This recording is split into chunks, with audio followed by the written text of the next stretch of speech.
Menahet, către tine, fiul meu rătăcit, Șebradovel Menahet, brațele mele încă stau deschise înaintea ta, zice Domnul. Șebradovel Menahet, și spun întrebarea, oare ce să mai fac pentru tine, zice Domnul?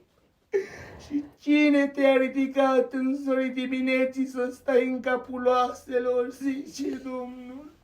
Încă am milă, încă am îndurare, zice Domnul, și Șebradovel Menahet. Dar iată, îți spun întrebarea în vremea aceasta. Vine o vreme când iată cel ce vine va veni, zice Domnul, și cum vei sta înaintea mea, zice Domnul, ești verde sau uscat? Oare trăirea ta îmi place sau nu-mi place, zice Domnul?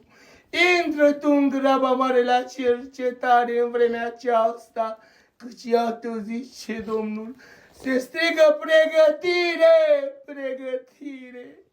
E bielosta, bielac, Șamanafal Menahet. De atâtea ori eu te-am chemat, de atâtea ori te-am cercetat, zice Domnul, și ai văzut mâna mea la lucru.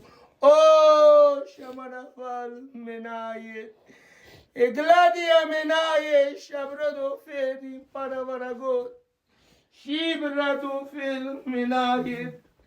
Că despre tine, bărbatule, zice Domnul, Șebradovel Menahet, iată astăzi tu mă chem să fiu de partea ta, zice Domnul, Șebradovel Menahet, dar iată eu când te-am chemat, unde ai fost, zice Domnul, Șebradovel Menahet, dar iată ca să vezi că-și Dumnezeu, Șebradovel Menahet, izbăvirea va sta înaintea ta și iată vei striga, viu este Domnul, Șamanafal Menahet.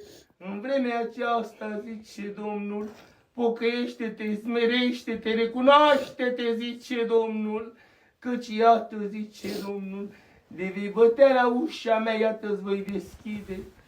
Șamanafal din Paravaragot Menahet, Iisus Hristos s-a coborât în trup,